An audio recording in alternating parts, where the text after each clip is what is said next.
The world doesn't always remember the quiet heroes. Some don't wear capes. Some don't stand on stages. Some don't leave behind statues or stories. Sometimes the greatest hero is the one who fades away in silence.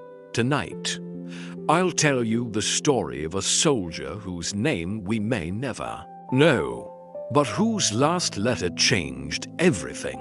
He was young, only 22, the kind of age where life usually begins.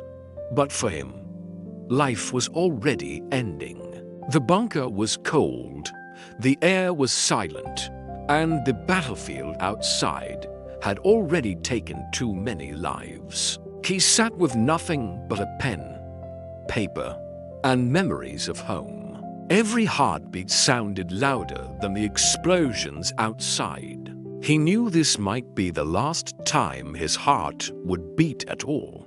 He starts writing, "Dear Mom, if you're reading this, it means I didn't make it back." His hands were shaking, but not from the cold. He wasn't afraid of dying.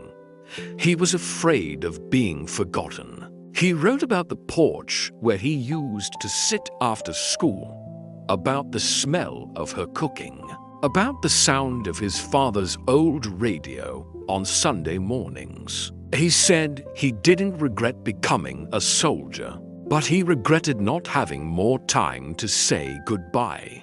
He wrote slowly, choosing each word carefully, not for himself, but for the people he loved. The sun was rising, but he didn't look at the light. He kept writing. The shells outside hit closer. Dust fell from the ceiling, but he didn't stop. "Please don't cry for me," he wrote. "Smile, because I was one of the lucky ones. I got to love and be loved. That's more than many can say." His best friend, another soldier, looked at him and asked, "Are you scared?" The young soldier looked up, forced a weak smile, and said, "I'm not scared of dying. I'm scared I didn't leave enough behind."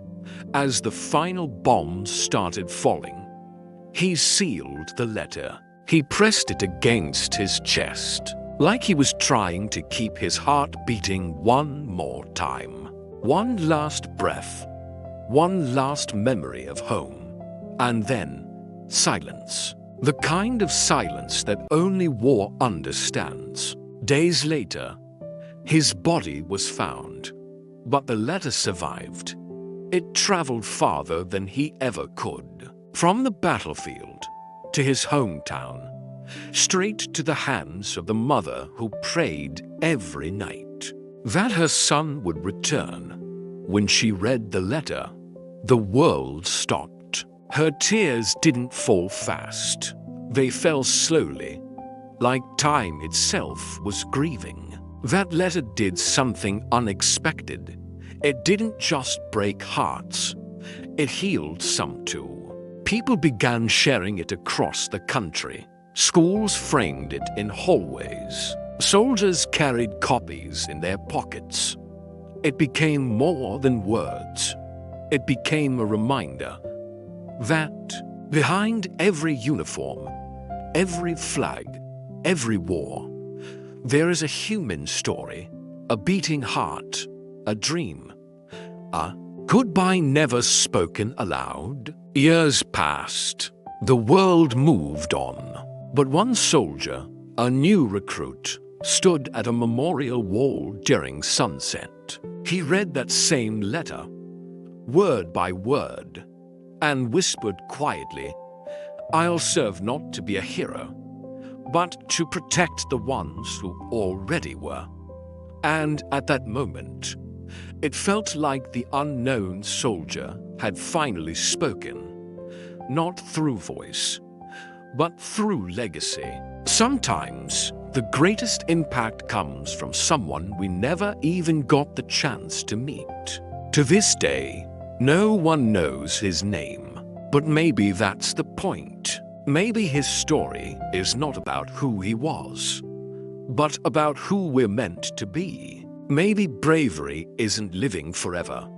Maybe bravery is knowing you won't and standing up anyway. So if you're listening right now, take a deep breath. Think of someone you miss. Think of someone you love. And remember, love is not wasted. Memory is not lost. And the quiet ones, the forgotten ones, they are never truly gone, because stories keep them alive. Heroes don't always return home, but sometimes their words do.